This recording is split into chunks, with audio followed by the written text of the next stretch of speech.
Bonjour mes chers amis, les habitués de la télévision vidéo La Voix de la Vérité. Nous sommes bien aujourd'hui le 29 juin 2012 et comme j'aime bien marquer les dates, aujourd'hui c'est le résultat du bac, deuxième partie du bac de la mission culturelle. Et donc je vais profiter puisque c'est la fin d'année, la fin des bilans, et à l'image du bac qui certifie un bilan, hein, moi je vais certifier cette fois-ci le bilan de la révolution tunisienne du 14 janvier 2011. Bon, bien de l'eau a coulé sous les ponts de la Seine. Et donc nous sommes maintenant à 1 an et demi de la révolution.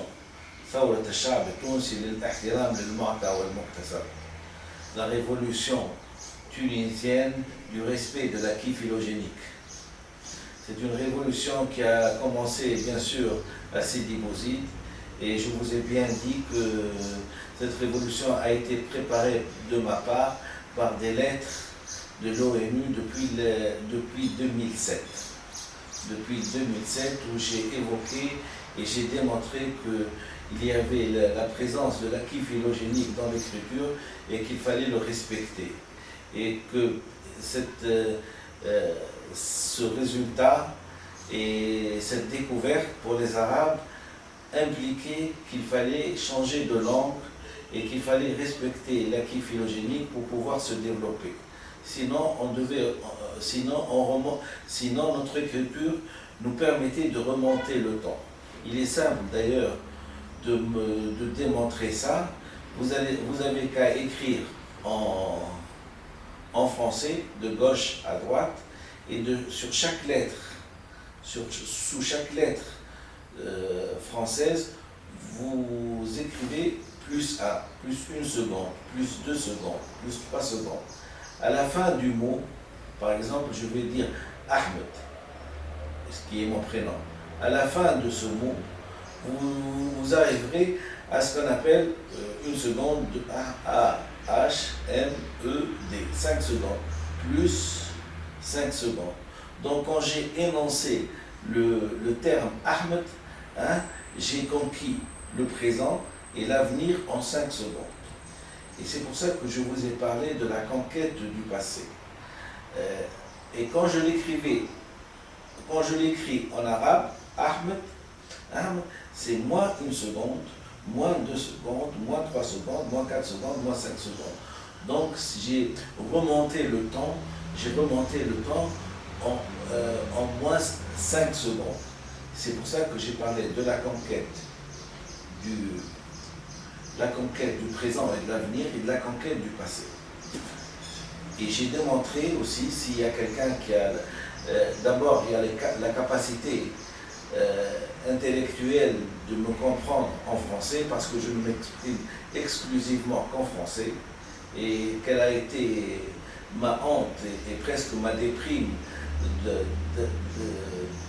d'écouter quelqu'un qui revendique la direction légitime de la France, de ne pas pouvoir parler dans un langage et dans une langue française, hein, dans une langue française. On ne me dira plus, c'est pas notre langue, mais la langue française est une langue qui est internationale. Et d'ailleurs, si quelqu'un a la patience de m'écouter et de me voir dans mes différentes vidéos, j'ai préconisé dans le manifeste révolutionnaire du 20 mars 2012 l'adoption par la Tunisie de la langue qu'on appelle le victorien, qui est exactement la langue française, mais qu'on devait nous la personnifier ce fruit en le nommant le victorien grâce à Victor Hugo. Bon, ceci dit, j'espère que ça aiguisera un petit peu votre curiosité d'aller vite encore pour les retardataires et pour les gens qui n'ont pas pris leurs précautions de m'écouter et de me lire comment le primo vince de la révolution et qu'est-ce qu'elle vise la révolution, puisque tout le monde parle de révolution alors que personne ne connaît vraiment et ne peut démontrer les buts de la révolution. Et d'ailleurs, dans ma dernière vidéo qui est assez humoristique, où je parle, j'ai fait une petite poésie sur la Tunisie dit l'adieu de ses députés. J'ai profité aussi pour retracer les différentes phases de la révolution tunisienne jusqu'à l'aboutissement, de l'Assemblée constituante qui n'a rien constitué jusqu'à maintenant depuis 1 an et demi. Et donc je vous laisse le choix de comprendre le rythme révolutionnaire de ceux qui se prétendent des véritables révolutionnaires pour changer. Ils n'ont rien fait depuis 1 an et demi qu'à se regarder comme des chiens de faïence, c'est ça ce qu'on dit.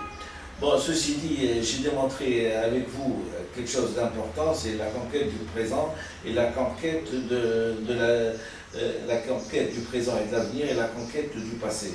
Donc maintenant, quand vous penserez à Dr Benfis, vous penserez à écrire votre nom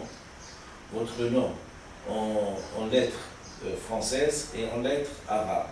Et sous chaque lettre, vous mettez soit plus 1 seconde s'il est écrit en français, soit moins 1 seconde s'il est écrit en arabe. Ceci démontre que nous sommes et que nous avons été gouvernés par ce qu'on appelle vulgairement des traîtres et des béos.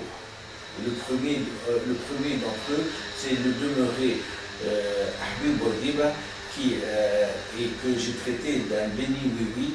Comment peut-on accepter d'enseigner et de faire apprendre et transcrire dans l'esprit des gens, c'est ça le crime contre l'humanité, l'esprit des gens, des lettres à potentialité évolutive vers le passé.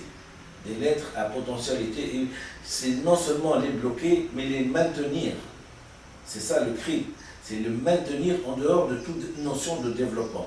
D'ailleurs, la preuve en est, comme je l'ai dit, c'est du kiff-kiff Bourrico, c'est du kiff-kiff Bourrico, 1956-2012, c'est exactement pareil. Et c'est pour ça qu'il faut avoir assez de courage pour comprendre que notre seule issue, c'est de parler en français. Et notre seule issue de rattraper le temps perdu qui ne se rattrape plus, c'est de parler en français. Et d'ailleurs, le projet que j'ai mis, que personne ne veut parler, est un projet qui a été soumis à l'ONU. Et que l'ONU, que personne ne veut dire, l'ONU l'a transmis aux différents pays arabes. Alors, si on commence à essayer de noyer le poisson dans l'eau, et de ne pas le dire, c'est qu'on a vraiment des carences intellectuelles et qu'on n'est pas un bon citoyen. Quand on est un bon citoyen, la vérité, il faut la dire. Tant qu'on n'a pas dit la vérité, tant qu'on n'a pas dit que notre illustre Léader, choyé et chéri par tout le monde, nous a trompés et a abusé de notre confiance pour nous apprendre des lettres qui remontaient le temps et que nous avons été non seulement victimes les Arabes ont été victimes d'Israël, mais ils ont été victimes de leurs gouvernants. Leurs gouvernants les ont trahis, dans le sens où ils n'ont pas pris soin de comprendre que le sens de l'écriture était important dans le développement d'un pays. C'est un problème d'humanisme. Ce n'est pas un problème politique. Avant d'arriver à la politique, il faut d'abord respecter l'être humain et respecter son humanisme. Et respecter son humanisme, c'est déjà respecter sa phylogénèse. Jusqu'à quand nous allons voir des gens se balader à travers tout le monde entier, passer des journées entières, faire semblant de faire de la coopération, hein, et de discuter et de dépenser l'argent, hein, en truc, et alors qu'on n'est pas arrivé on n'est pas arrivé à faire le constat, et on n'est pas arrivé à se dire, à nous dire nous-mêmes, tiens, il y a quelqu'un qui sait, on va l'écouter, et on va arrêter toutes les dépenses, et on va arrêter tout ce qu'ils appellent la politique. Allez, on va en Russie, mais qu'est-ce que vous allez discuter avec les Russes? Ce sont des gens qui sont civilisés, qui sont dans un autre siècle. Sont dans un autre siècle. Je vois une autre personne j'aurais honte de discuter avec des gens qui ne sont pas de mon siècle, moi. J'aurais honte. Au moins l'humilité de se taire, au moins l'humilité d'essayer de faire des réformes et d'aller droit au but, alors qu'on essaye, chacun essaye, hein, de se maintenir pour gouverner. Mais qu'est-ce que tu as gouverné? Voilà 56 ans que des aveugles en politique ont gouverné le pays, et voilà où nous en sommes. Qu'est-ce que tu vas gouverner? Qu'est-ce que tu vas t'autoriser à parler au nom d'un peuple qui s'est révolté contre toi? Qui s'est révolté parce qu'il a compris qu'il était en train de vivre un siècle d'injustice. Qu'est-ce que tu vas discuter et quelle fierté tu as de représenter des gens qui sont en train de conquérir le passé? Vraiment, c'est inimaginable. Inimaginable. Aucune humilité, aucune retenue, aucun respect, rien. On ne respecte même pas le savoir. On fait semblant d'instaurer un tabou sur ça. Mais le tabou, si c'est pas moi, ce sera un autre. Et ce n'est même pas moi, puisque c'est Sigmund Freud qui a démontré qu'on ne pouvait pas écrire de droite à gauche, mais de gauche à droite. Et qu'il faut lire une centaine de livres pour comprendre ça. Il faut lire une centaine de livres et que quand on n'est pas outillé culturellement, on se tait, on reste chez soi. Hein? On reste chez soi, c'est tout. Voilà ce que je voulais dire pour parler d'autre chose, puisque nous sommes en période européenne, et j'ai vu que l'équipe de France a perdu le championnat d'Europe, et que ce n'est pas de l'ingérence politique, et ce n'est pas ni